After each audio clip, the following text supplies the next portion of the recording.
Y'all had some great questions again. So today in this video, we're going to cover the lemon balm video where I talked about how I harvest it, preserve it, how we use it, and answer questions you had from the video where I showed you how I do and apply my makeup routine. In the last video, which was a natural sunscreen video, I noticed something we need to talk about. We don't have tons of them to cover, but I picked out some good ones. So let's take a look. One question was Joanne. She said, I've been making and selling all kinds of oils, tinctures, salves, creams, soaps for many years. I have never given any thought to notice for the shelf life of my carrier oils. What she's talking about is when I preserved the lemon balm in an oil, used a sweet almond oil that needed to be used up within about a year because of its expiration date. And I did a whole video on seed oils and using the oils before the expiration date. And to be honest, I didn't give that much thought either until it just all clicked one day. It's like you think you've processed it into another form, so now it's a salve, and you just think it can sit on the shelf. But with your oil, you need to take into consideration how long is that oil going to last. Now, my sweet almond oil, that will last until maybe about spring of next year. So I wanted to go ahead and use that up. I made a small batch so that we can get it used up. And then if we don't use it and it goes bad, then I don't feel so bad. I'm actually getting ready to make that lemon balm salve. So it's hard to believe it's already been past 4 weeks.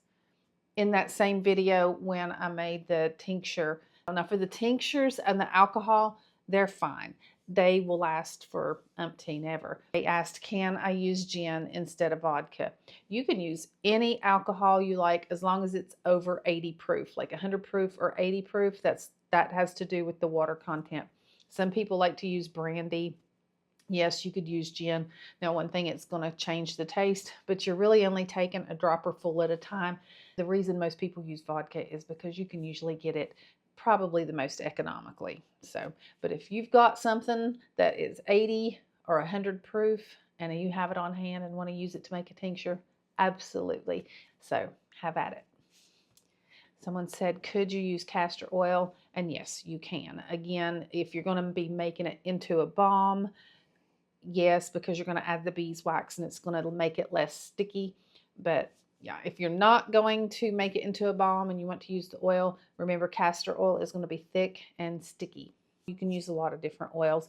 The reason I usually choose jojoba is it has a really long shelf life. So someone else said, this is great, thank you. Lemon balm is my absolute favorite herb, and it has helped me so much. And that is wonderful to hear, because when you comment that you're getting results from something in the video, that lets people read and find out that it's not just me, that other people are getting results too.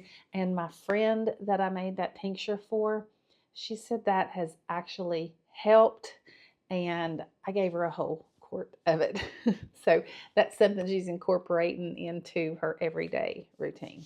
She said that it really did help, and that makes me happy. Someone said, can I freeze it for tea later? I've never frozen lemon balm for tea later, but I have frozen the Thai basil and the holy basil, and it didn't taste as good as a frozen leaf made into tea later as it did as a dried leaf. So if it were me and my preference based off of that, I would prefer to dry the lemon balm. So Terry says, surely you would keep the finished tincture in a dark jar, not a clear one. Yes, you can keep tinctures in a dark jar. However, most people have mason jars. We're doing more of a folk method here. If you put it in a clear mason jar and you store it in a cabinet out of the light, it's fine. Now, if I wanted to keep it out on the counter, then yeah, I'd probably put it in a dark tincture bottle, and the tincture bottles are dark. So it's not necessary. You can absolutely use what you have on hand. I don't care if it's an old pickle jar, you can use that, but you do need to store it in a cool, dark place. So that covers the lemon balm. Now we're going to move on to the video where I showed you my whole makeup routine. Now, I do want to say, I am so sorry. I just kept putting on makeup and putting on makeup. That was really hard to do and film. I'm not used to trying to talk while I put on my makeup. I just kept putting it on and putting it on. But yeah, anyway. Mary Jane says, this one's interesting. She said, I did order samples and some of their lip and cheek to try, but I was disappointed to find that they still use carmine. I think I'm saying that right. Carmine. And she said, that just grosses me out to know I am eating that from my lip products. It doesn't bother some people, but there are other colorants like fruits that could be used. So I was unaware of that. And it's not in every one of them. So carmine is derived from insects. It's very commonly used as a natural dye. I did not know that. It doesn't bother me. If it bothers you, go look for the specific shade you're choosing and see if that was one of the colors. It's not going to be in every one of the shades. It's a specific color. So yeah, I didn't know that. So thank you, Mary Jane. And I wanted to pass that on to you because, I mean, if that wigs you out, yeah, I'm sorry. I didn't know. But that was the only comment that I felt like I really needed to address. But several people did comment that they did order the product and that they really liked the product. I loved hearing from you. I am so thankful that if you purchased it, it was working out for you and you're happy with it. That makes me happy. So thank you all. So now we're going to go to the sunscreen video. There were several questions about that, and a topic that I want to talk about. It's just something I noticed that doesn't really even pertain to sunscreen, but I think it's really important to share. We'll talk about that in just a sec. This is another thing that I wasn't aware of. Cheryl said, I have used Sky and Soul since it released. It is great. Everyone be careful where you buy it. They have had so many fakes. It is a great product. Thank you for putting it out there. So I didn't know this. So what I did is I looked to see how you could tell if you were getting a fake or not.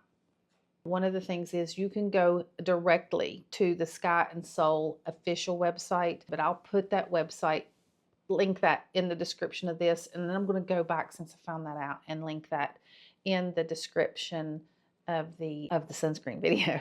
I ordered mine from Amazon, and one of the things they said is it needs to be like the official Amazon link. So I will double check that and make sure that it is the official Amazon link. You probably could get better deals, and they have little sales, and they have a lot of other products. Now, I'm not familiar with any of the other products, not recommending any of the other products, but that one sunscreen that I ordered, absolutely love it. Alyssa Sweetie Pie said, what type of sunscreen, I keep saying sunscreen, what type of sunscreen, when needed, do people with rosacea use? I've struggled for years finding one that doesn't flare my skin. I wear a lot of hats, but there's a few times during the summer I just need a little extra help. The Sky and Soul for anybody with sensitive skin or rosacea. Unless zinc oxide would aggravate you in some way, everything else is pretty mild ingredients. And tallow has been known to help rosacea. Now, Teresa said, this is great info. Thank you. And where did you get your jean dress and top? It's so cute. Thank you, Teresa. And I got that jean dress from Bass Pro Shops.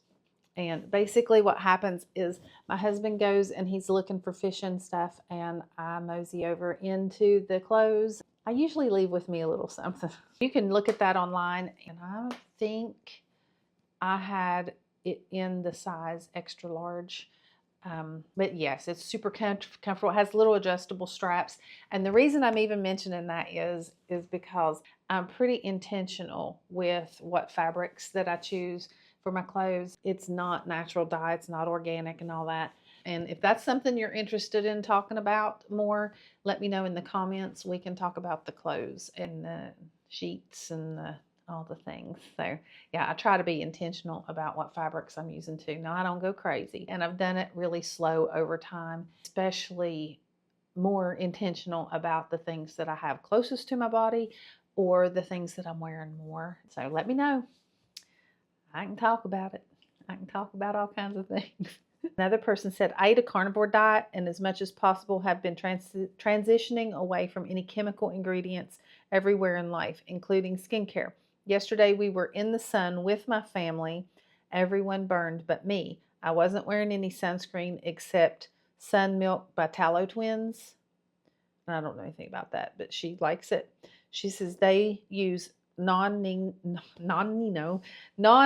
zinc oxide in their products, and it was the first time I'd used it, only on my face, and I used it sparingly. My arms and legs aren't slightly red at all. I firmly believe my diet was a huge impact on the fact that I don't burn, especially given I have the genes as those I was with, and they are red lobsters today. Okay, yeah. And, and several people commented that, yes, they believe. Oh, yeah. Well, go read the comments. They got all busy in the comments. So we can all have a different opinion and do things differently. Yeah.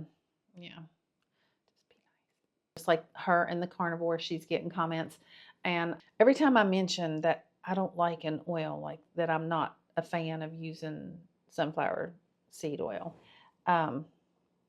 always ruffle some feathers. Same with coconut oil.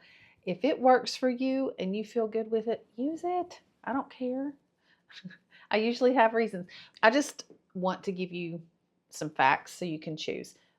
Someone said seed oils aren't the problem, and remember jojoba oil is a seed oil and most people love jojoba and it's everywhere. Then there's raspberry seed oil, rose hip seed oil, and those are seed oils as well. The problem is rancid. Yes, that is the problem. The problem are rancid seed oils. That's it. Seed oil problem is more of an American myth. Maybe it will take some time for the industry to change their opinion about the seed oils. As far as jojoba being a seed oil, jojoba is actually more of a wax. With the nature of jojoba, it can withstand the high heat, and it is more of a wax, so its shelf life is very long, so it does not fall in the same category as seed oils. I sent her to one of my other videos about the oils because you all know that I love seed oils. I use seed oils. I was talking about ingesting seed oils, and I maybe wasn't clear enough in the sunscreen video. When you ingest seed oils, they have linked that the seed oils, by the heat process of the seed oils when they are refined seed oils and you ingest them, that it causes oxidation, and they have linked it to sun damage. So, and in that video, I talk about the problem with that. If you are diligent with your seed oils and you know they are cold pressed and they aren't old and all the things, then yeah, they're not bad. But nobody's doing that. Now, the problem with the sunflower oil, several people mentioned sunflower oil. The reason they keep talking about the sunflower seed oil is one of the more economic sunscreens that was mentioned in that video, and it's made with sunflower seed oil.